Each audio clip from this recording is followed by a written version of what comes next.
This is the listening test for levels from 3 to 5 of the Vietnam 6-level language proficiency test. There are 3 parts to the test. You will hear each part once. For each part of the test there will be time for you to look through the questions and time for you to check your answers. Write your answers on the question paper. You will have 5 minutes at the end of the test to transfer your answers onto the answer sheet. The recording will now be start. Please ask any question now, because you must not speak during the test. Now open your question paper and look at part 1. There are 8 questions in this part. For each question there are 4 options and a short recording. For each question, choose the correct answer A, B, C or D. You now have 45 seconds to look through the questions and the options in each question.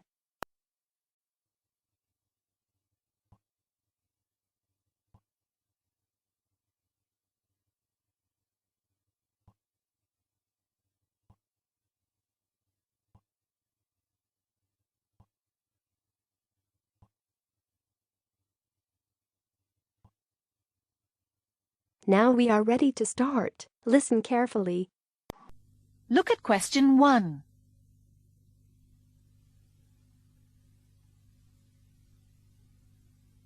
One. What time is it? Have you got the right time? I think my watch is wrong. It's 2:30. My watch says 20 past. Well, it's 10 minutes slow then.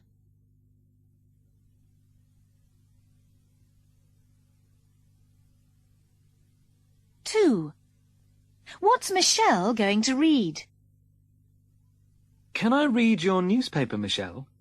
Didn't you bring a book with you? Yes, but it's not very interesting. Oh, here you are. I'll read this letter from John.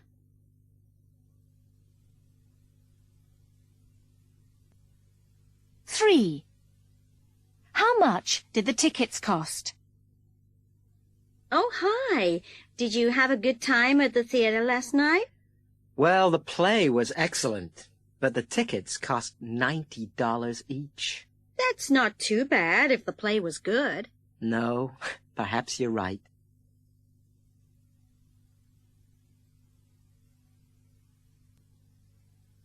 Four. What is the man going to buy? Is everything ready for the holiday? I'm just going shopping.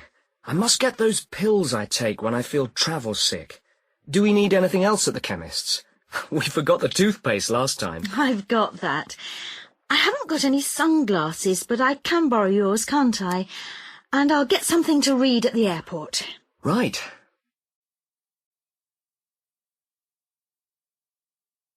5. Which dress is Kate talking about? Oh, Mum, this dress is still dirty. It can't be, Kate. I've only just washed it. Well, it is. The mark on the collar has gone, but there's still a small one here. Look, it's at the front, just below the button. It's where I spilt some Coke last week.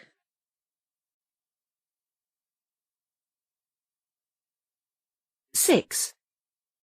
When will Jane meet them?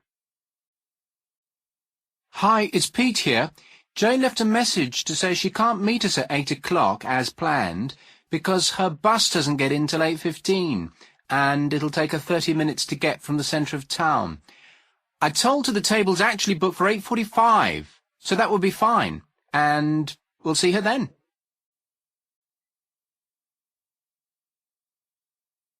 7. Which morning activity is for beginners? At 10 a.m. tomorrow morning there will be swimming lessons at both intermediate and beginner level. Then there will be volleyball practice at 11:30 for all those of you who are already in one of the teams. Also in the morning, for those of you who already know how to sail, there's a chance to do some practice on your own. There will be lessons in both sailing and windsurfing for beginners after lunch. 8. Which painting does the woman decide to buy? They're all nice, but you see a lot of flowers everywhere these days, don't you? So that wouldn't be my choice. The same goes for animals, actually, although I do quite like the one of the horses. So it looks like it'll have to be the one with the boat. It will be a change from that bowl of fruit I've had on the wall all these years, anyway.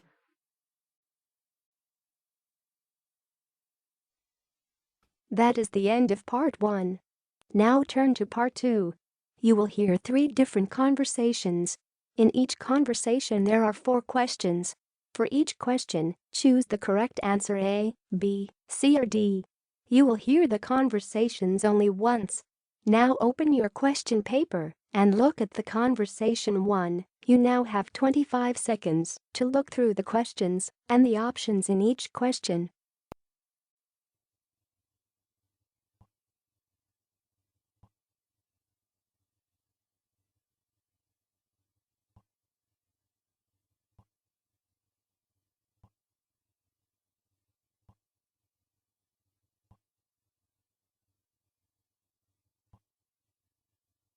Now we are ready to start. Listen carefully. Bye, Mum. See you later. How are you getting to college? It's already 5 to 9. You've missed the bus. Are you going to walk? No, I'm borrowing your car, remember? Oh, Matthew, I need it today. If you want to borrow the car, you need to ask me several days before. Sorry, you're going to have to walk. It just isn't convenient today. But I did ask you. We talked about it last week, don't you remember? I've promised to help Alan move all his books and things after my lecture today. He's moving to a new flat and his car's broken down. I've got to help him move his things. He can't stay in the old flat after today. I promised him. All right, all right. Of course you must keep your promise. I remember now, you did tell me, but I thought you said next Wednesday. You said the 9th, and that's next week when I'm in Birmingham for a meeting, so I shan't need the car. I didn't ask for it next Wednesday. I've got an exam next Wednesday. I can't help Alan when I'm doing an exam, can I? No, I suppose not. Well, I expect you're right.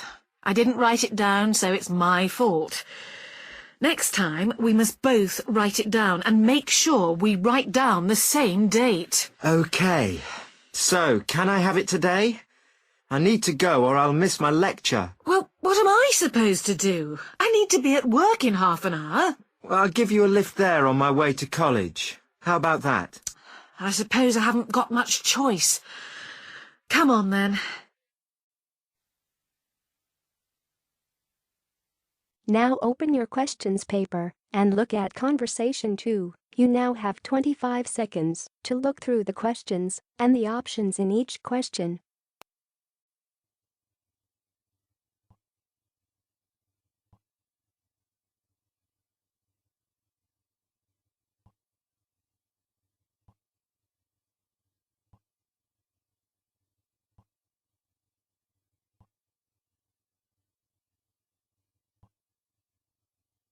Now we are ready to start. Listen carefully. OK, now we come to our regular spot on extreme sports. And this week, our fearless reporter, Tom Walker, has been trying out something called indoor skydiving. And he's with me now. Tom, what's this all about? Well, it's the same as skydiving. Jumping from an aeroplane and free-falling through the air without opening your parachute for some time, except that you do it in an indoor wind tunnel. And there's no plane and no parachute, and so I was told, no danger. So it gives you a taste of doing an extreme sport, but it isn't quite so extreme. Right. Now, where did you do it?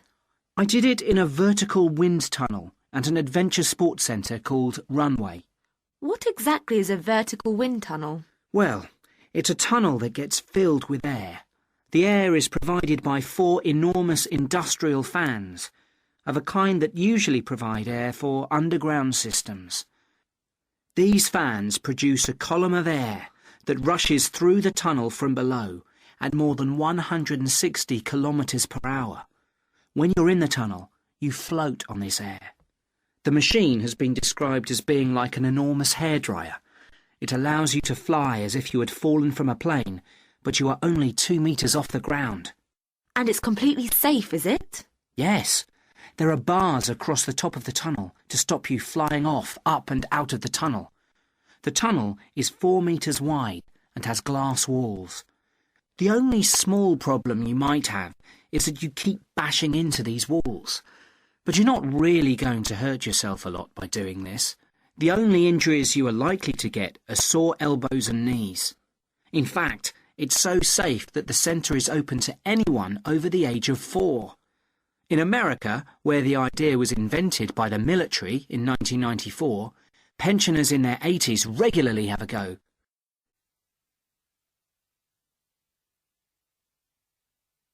Now open your questions paper and look at Conversation 3. You now have 25 seconds to look through the questions and the options in each question.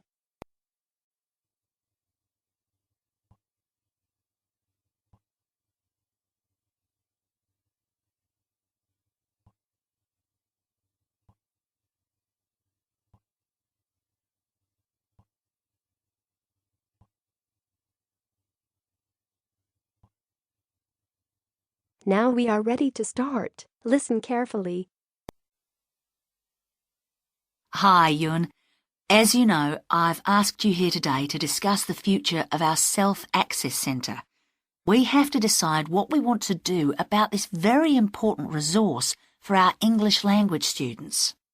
So, can you tell me what the students think about this? Well, from the students' point of view, we would like to keep it. The majority of students say that they enjoy using it because it provides a variation on the classroom routine, and they see it as a pretty major component of their course. But we would like to see some improvements to the equipment, particularly the computers. There aren't enough for one each at the moment, and we always have to share. Well, yes, the teachers agree that it is a very valuable resource, but one thing we have noticed is that a lot of the students are using it to check their personal emails. We don't want to stop you students using it, but we think the computers should be used as a learning resource, not for emails. Some of us also think that we could benefit a lot more by relocating the Self-Access Centre to the main university library building. How do you think the students would feel about that, Yun? Well, the library is big enough to incorporate the Self-Access Centre, but it wouldn't be like a class activity anymore. Our main worry would be not being able to go to a teacher for advice. I'm sure there would be plenty of things to do, but we really need teachers to help us choose the best activities. Well, there would still be a teacher present, and he or she would guide the activities of the students. We wouldn't just leave them to get on with it. Yes, but I think the students would be much happier keeping the existing setup. They really like going to the Self-Access Centre with their teacher and staying together as a group to do activities. If we could just improve the resources and facilities, I think it would be fine.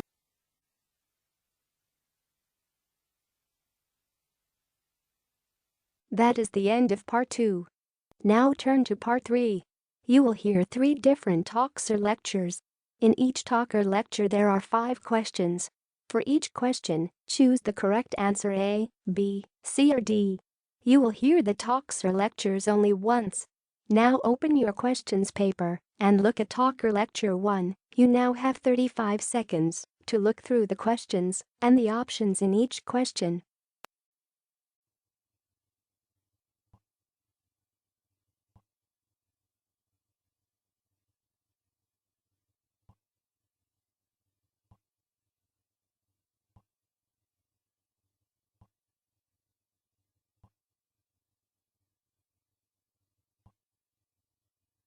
Now we are ready to start. Listen carefully. Dolls have always fascinated me, and that's why, 5 years ago, I was delighted to be offered the job of running a doll museum. Dolls have existed for thousands of years, and the earliest dolls we know about were found in graves in ancient Egypt. I only wish we could get 1 or 2 for our museum, but we haven't unfortunately got anything as old as that in the museum. All the same, we have got examples from Europe from the 12th century, but my favourite early dolls are actually from the 17th century. They interest me not just because they are early, or fairly early, but also because of the clothes they're wearing. They have their original clothes, and from them we know what the owners wore, since dolls in those days were always dressed like their owners. They were made of the only material readily available for things like this at the time, solid wood, and they were painted in great detail.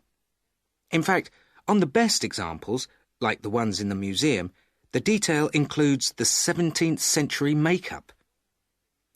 Dolls like these were very expensive then, and only the very rich could afford them. These days, they're popular with collectors, and if you want one today, you have to pay anything up to £10,000 for a doll in perfect condition from this time. By the way, what makes them so valuable is that, as far as a collector is concerned, a doll is only worth collecting if it is in perfect condition, and that means having the original clothes. Doll collecting has become very fashionable since the museum opened, with people interested in dolls from every period, including later dolls. There's great interest in 19th century examples, when dolls were no longer made of wood, but began to have soft bodies and real hair. They were very delicate, and few have survived, meaning such a doll would be worth about £2,000, perhaps a bit more. Later, in the 19th century, you could often take off the doll's hair. If you can often see the maker's name underneath, and of course, the right one increases a doll's value. There was a really big change in dolls at the beginning of the 20th century. In the museum, we have one of the earliest examples, from about 1909, of a doll that's a model of a baby. Previously, all dolls, the earlier ones, were little adults. Now open your question paper and look at Talk or Lecture 2. You now have 35 seconds to look through the questions and the options in each question.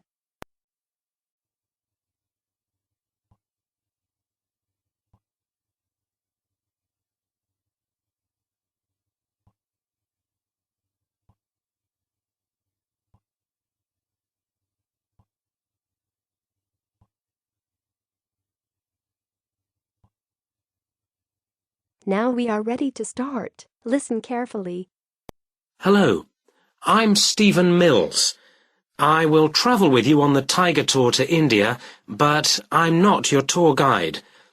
I work as an artist, and I'm going to take some photographs of tigers so that I can use them when I paint some pictures later. An expert guide will join the group when we arrive in India, but I'm leading the group until then. We leave London on the 6th of November, arriving in India the following day. It's a good time of year to visit the wildlife park where the tigers live.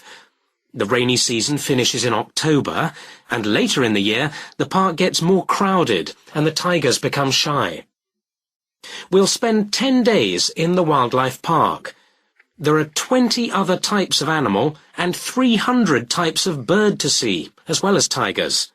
There are 18 of us altogether, and everything is organised for our comfort by the tour company. For example, although we're in the jungle, we won't have to sleep in tents. The hotels where we'll stay are all very comfortable. To be sure of seeing tigers, we'll stay in 2 different parts of the wildlife park. We'll spend 3 days in the north, where we'll travel around in an open truck, and the rest of the time in the south, where we'll travel around on elephants. That should be fun. On the way back to London, we have dinner and 1 night's bed and breakfast in the Indian capital, Delhi. There you can either go sightseeing or go shopping, whichever you prefer. But please note that lunch is not provided on our day of departure, as the plane leaves at 2 in the afternoon. Now, if there are any questions, I'd like you... Now open your question paper and look at Talk or Lecture 3. You now have 35 seconds to look through the questions and the options in each question.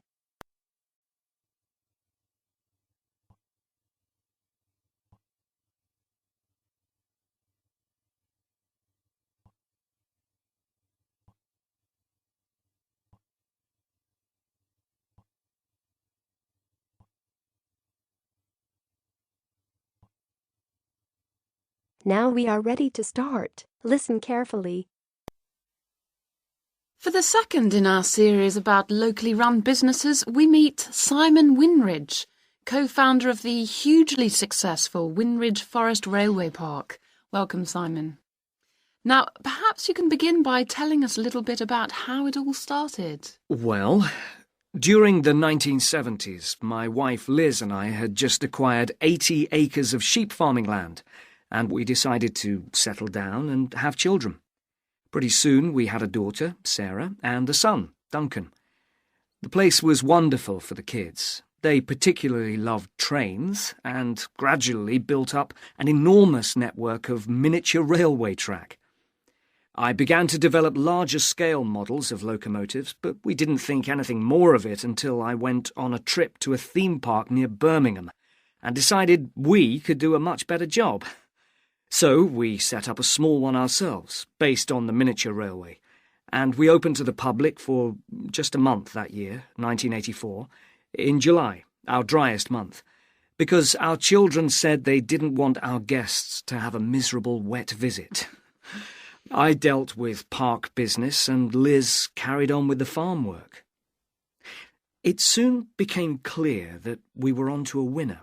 We began to extend the railway track and lay it among more interesting landscape by planting trees, which in turn attracted more wildlife, and by making cuttings through the rock. Nowadays, we're open all year round, and we're pleased to say that Winridge is one of the most popular visitor attractions in the area, with 50,000 visitors a year. 1.5 million people have been through our doors since we opened. That is the end of part 3. Now you have 5 minutes to check your answers and transfer your answers onto the answer sheet.